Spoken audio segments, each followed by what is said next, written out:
Hey, I'm Jamey with Stegmaier Games, and today I'm going to talk about my top 10 favorite debut games.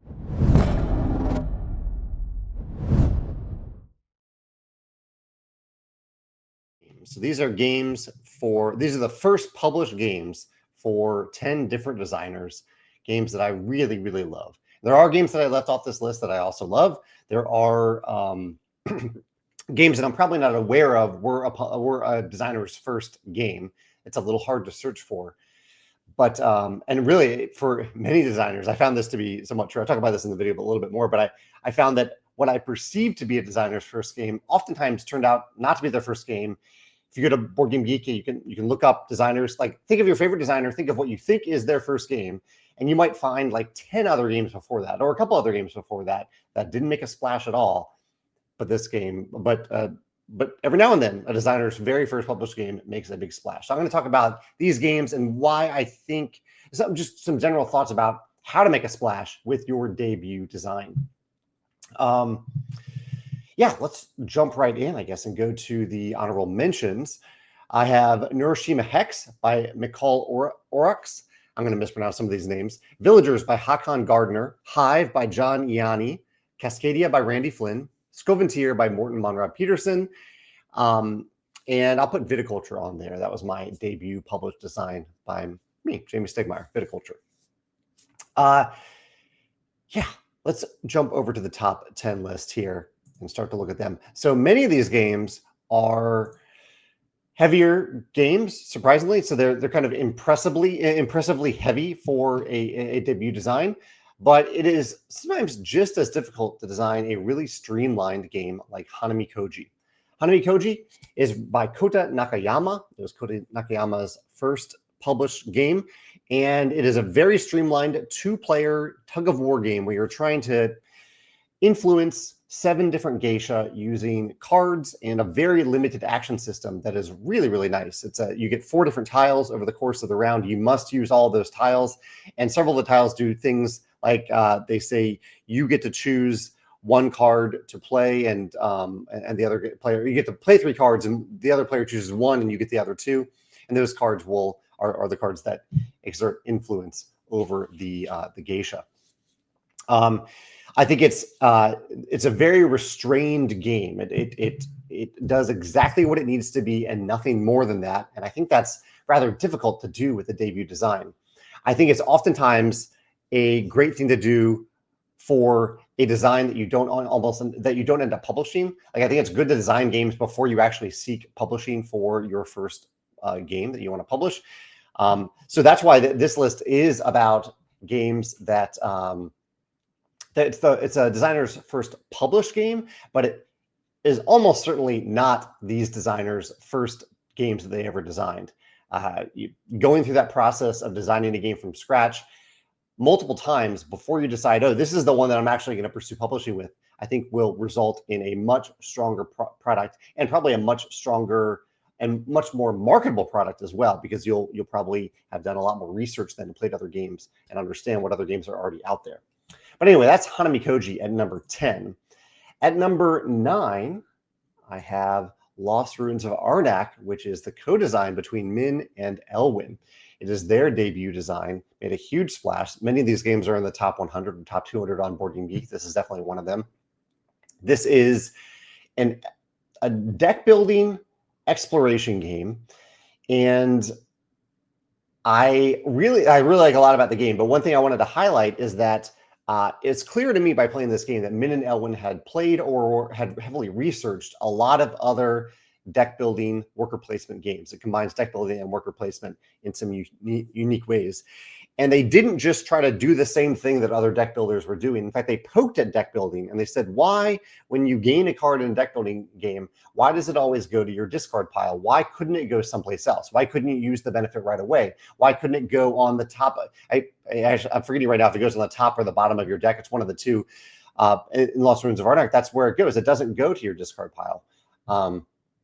And I think that's really, really clever that they took their knowledge of this pretty vast field of games, the deck building games, and they poked at it. They found something they wanted to do better, or do differently, at least in their game.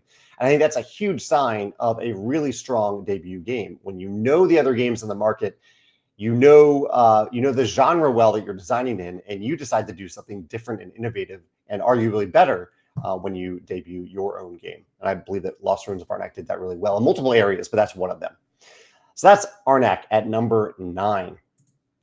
At number 8, we have Everdell, James A. Wilson's debut design. I very recently played Farshore, and so it's neat to play Farshore, which is the sequel to Everdell, while thinking about Everdell as James's debut design. It's a very, very good, I believe it's a very, very good debut design. It's my number 8 favorite. Farshore, I think, is even better. Like it's neat to see what James ended up thinking about after having Everdell out there for many years. But Everdell itself, I think, is a really, really clever design. Where one of the key things I think that makes the game special is that it comes across as a game with very few actions that you can take before you need to pass out of the round. I think you only get 2 to 3 workers. You have limited resources, and you usually get those resources by playing workers. But the game gives you ways to eke out one more turn, try to get one more turn and then one more turn.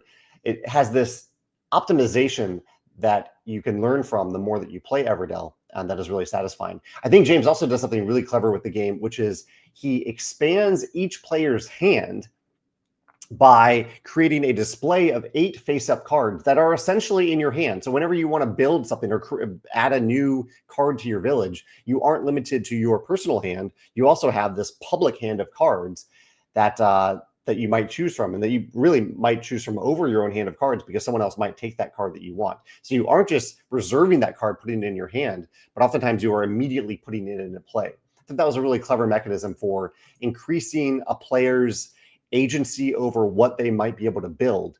Yeah, I think James did that really well in Everdell, my number 8 pick. At number 7, I have a couple games from Stegmaier Games here. I think we have more games than this from debut designers, and I like them all, but I think that maybe the strongest 2 game debuts that we have at Stegmaier Games are Apiary and the next game that I'll show you in a moment. This is from Connie Vogelmann. This is Connie's first design. I get to work quite a bit with Connie on this design. And one of my favorite moments of this design process was when Connie shared this game with us at Stegmaier Games, and she said that she was open to Stegmaier Games publishing the game. I was curious about it. It was at our design day event, and I heard great things about it, and I wanted to learn more about it. But I asked Connie how she would feel. So at the time, the game was bee themed. It was always bee themed, but it wasn't science fiction bee themed. And I asked Connie what she would think about adding a science fiction theme to it. And I think part of this was influenced by a recent book that I'd read called Children of Time by Adrian Tchaikovsky, which isn't about bees. It's more about spiders. But it has a similar feel to Apiary. And Connie, I think, is great overall at hearing feedback, not always accepting the feedback, but at least hearing it, listening to it, bouncing back and forth about it. And Connie said, to this particular note, she said, yes, I actually think that would solve some problems in the game, because by adding a science fiction layer to a strongly nature-themed game, it gave her a little bit of flexibility to solve some design problems that were hampered by her being limited to a non-sci-fi theme. That's a long way of saying that I really like how Connie was open to a publisher's feedback to, I believe, strengthen her first published game, Apiary. I think Connie does a lot of things right in this game, a lot of really clever elements of positive player interaction. There's a ton of player interaction in Apiary for a game that isn't negative at all. You're not doing negative player interactions against other players. You're actively helping them throughout the game and helping yourself by placing workers on actions that already have workers there. But yeah, I think Apiary is a really, really strong design from Connie Vogelmann, and a strong debut design. At number 6, we have the other Stegmaier game on the list. This is Wingspan from Elizabeth Hargrave. Similar to Connie, I had the pleasure of working with Elizabeth on this game for a long time before we decided to publish it. Very early on, when I first saw Wingspan, it had a different name, and it was a game about playing, I believe it was 8 birds. Maybe it was 10 birds, but the whole game was about playing 8 birds. And once you played 8 birds, the game ended. There might have been some points on the birds. It might have just been a game about, a race to try to play 8 birds, but it was just about playing every turn you try to play a bird. There wasn't a sense of progression. There wasn't a sense of engine building to it. But I saw at the time that Elizabeth was really, really good at pairing what made birds unique and what made specific birds unique with the abilities that she was putting on those birds. Designing cards is not easy, especially designing cards theme first that feel where the mechanisms connect to the theme. I think that is very difficult to do. And out of the gate, Elizabeth had like 100 different bird cards that did this. So I was really impressed by that, and was excited to work with Elizabeth to add these engine building elements, to add a strong action system and add the engine building that you end up seeing in the final game with these the player mats that are in the final game, where you, every time you play a bird or don't play a bird, maybe you just activate a row of cards, you are doing something more powerful than the previous turn. But overall, I wanted to highlight Elizabeth's ability to design these thematically unique cards, thematically and mechanically unique cards. I think there are over 400 cards in Wingspan now, and it's just a really impressive feat for a first-time designer to be able to do that. Even now, I've designed and published, I don't know, around 8 games, maybe 10. It is still my biggest struggle to design that many cards for a game and make them feel unique and special, related to the mechanisms and the theme. So yeah, Wingspan, my number 6 favorite debut design from Elizabeth Hargrave. Number 5, one of my favorite designers, Paul Dennen, designed this game Clank that I really, really love. Paul's gone on to also design Dune Imperium, which is another one of my favorite games. But Paul, we talked about deck building earlier with Lost Ruins of Arnak. Paul took deck building and he connected it with a dungeon crawl, essentially, where you are running through a dungeon and using movement on cards as a resource so that you can move through the dungeon. And in the original Clank, and I actually still prefer the original Clank, I love that you get to see the entire board from the beginning. You get to see all these paths that you could take, and right away you're choosing some paths and not choosing other paths, and they're leading you deeper into the dungeon. And you have this choice as to when you want to turn around, when you've grabbed an artifact, when you're ready to turn around and run back out of this dungeon with the artifact. If it doesn't, in fact, the case with all these games is that, to me, they don't feel like first designs. And again, it's probably because these are not the actual first games that these people designed. Although I think Wingspan may have been Elizabeth's first design. But for the most part, I'm guessing that most of these designers designed other games or worked on other games before going all in on these remarkable debut games. And that for me, that has to be the case with Clank. It's too refined of a design, in my opinion, and too clever of a design for it to be truly Paul's first attempt at ever designing a game. Clank, number 5 on my list, delightful game. Number 4 is, again, one of the slightly more restrained games on the list, but one that has a ton of replayability. This is Cartographers. This is a roll and write game it's actually a flip and write game that scales up to any number of players that you have pencils for, where you are creating a map using a series of cards that are flipped face up to show you a polyomino shape and a type of terrain that needs to go on that shape on your map. This is designed, by Jordy Adan. And one of the things I love that Jordy does on this is that he uses an existing goal system that I think is actually somewhat underused in games, because it's a really clever way of adding a lot of replayability to a game, especially a round-based game. That I first saw it in Isle of Skye. It's also in Cartographers, where there are 4 total goals in the game. These are spatial goals that you're trying to accomplish in Cartographers. And in any given round, you will score 2 of those different goals, a different pairing of 2 different goals. So over the course of either a 4 or 5 round game, I think it's a 4-round game, you're scoring 4 different pairs of these goals. So you're also scoring each goal twice in Cartographers. I think it's a really clever system. Again, I haven't seen it used all that often, but I'm really glad that Jordy used it for this game. I think it was, he probably saw it in Isle of Skye and decided to bring it into Cartographers, but I'm glad he did. It's a really clever system. I'm glad it's used here. And I love playing this game. I played it many, many times. Cartographers by Jordy Adan. And number 3 is an interesting case here. This is Time Stories.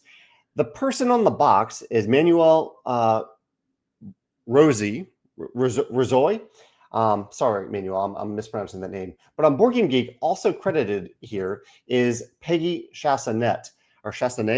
And it is not Manuel's first design, but it is Peggy's first design. And I'm going to infer something a little bit here, but I think that sometimes for your debut design, it's really nice to work with someone else. Min and Elwen worked together. That was another one that I mentioned for Lost Ruins of Arnak. I think this is the only other one on the list where two people work together on one person's debut design. But I think that's a great opportunity to pair with someone else who maybe is a little bit more comfortable with game design, has some experience with it, and to work with them to bring a game to life is a great way to make a debut. And I think Peggy made an amazing debut with a game that heavily inspired my game, Vantage. This is Time Stories, where you are looking at the world from a first-person perspective and using that information, that first-person information, to solve the greater mystery of the scenario of Time Stories that you are playing. Really beautiful game, beautiful illustrated game, but also I really like the time loop element of it, and I really like the idea that you walk into a room, you split up, you each look at something different, and you come back together and say, hey, this is what I saw. And what you saw might be different than what someone else may have seen, or what you perceived, what you read there.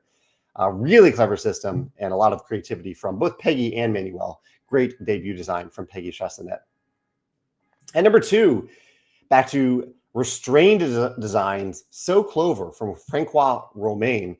An incredible first game debut from someone in a genre that is very difficult, I think, to design a breakout game. This is the cooperative word association genre. We have code names, we have Just One, and now we have So Clover.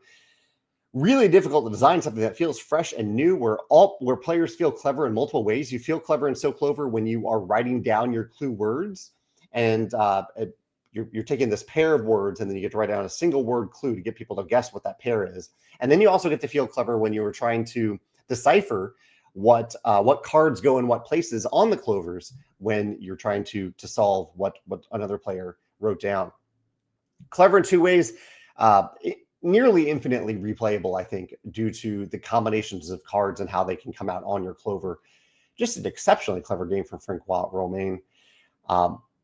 I'm so impressed when a designer. I'm impressed when a designer designs a really complex game that is their debut design.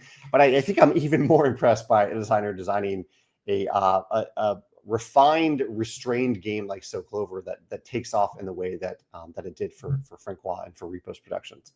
And that is my number 2 pick, So Clover. But to go back the other way, I am going to pick Ark Nova as my number 1. This is an incredible debut design from Matthias Wiggy. And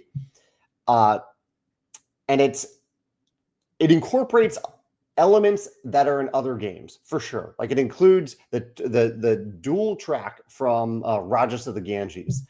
It includes a card, a nature-themed card building mechanism that we see in other games. You're building stuff on a player mat, a little bit similar to Castles of Burgundy with these hex-shaped tiles that you're putting out. But it combines all of these things together in a way that always makes sense thematically. It truly seems like a theme-first game, in my opinion. And I think Matthias did design this from a theme first, from the ground up.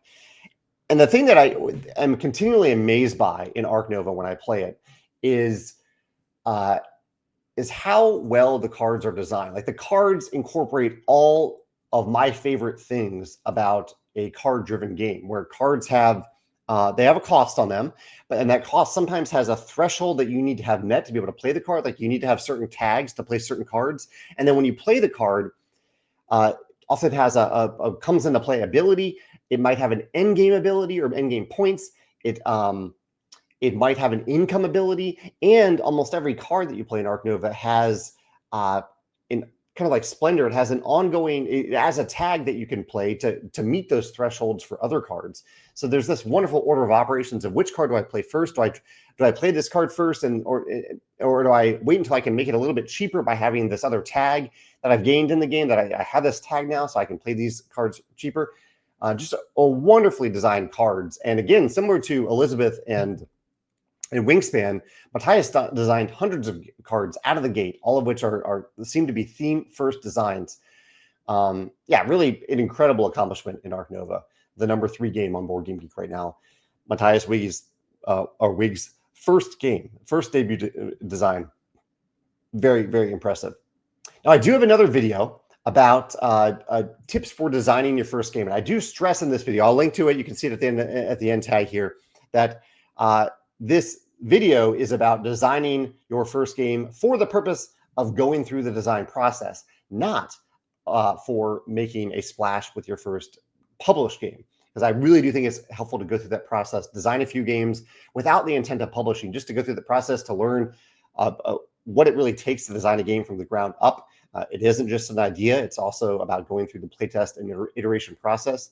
Feel free to check out that video if you're interested in designing your first game. If you're interested in, if you're ready to design the game that you want to be published for the first time, I think today's list is at least hopefully an inspiring way to look at what some people's debut designs are. But also keep in mind, like I mentioned at the beginning of the video, if you look at most designers and you look at what their first games are, you probably haven't even heard of the first games that they designed. Maybe even the first 10 games they designed didn't really make a splash until they took off and had a big hit. They kept trying. They kept trying to make a splash. I would say, though, in the modern era of game design and game publishing, with so many games being published, I would love to see people trying to make a splash with their first game, because there are just so many games being published out there. So that's kind of my challenge to designers, to design multiple games, but wait until you have that one that is really, really special and innovative, and that you think has a great chance of bringing joy to a lot of people, and focus on that one for publishing rather than the ones that were not less special, but that were more about you learning the ropes for design. And I do this for myself as well. I try to be restrained in terms of which designs I design just to learn from the process of designing the game versus the ones that I actually decide to publish at Stegmaier Games. Yeah, there's my thoughts on debut designs. I am 100% sure that I missed some incredible debut designs. So please mention them in the comments. I'd love to hear about your favorite debut design. Maybe double check on Board Game Geek to make sure that it was a designer's first published game. Again, you might be surprised to find some other games on the list published before it. But yeah, let me know your favorite picks in the comments below. I'd love to hear them. Thanks.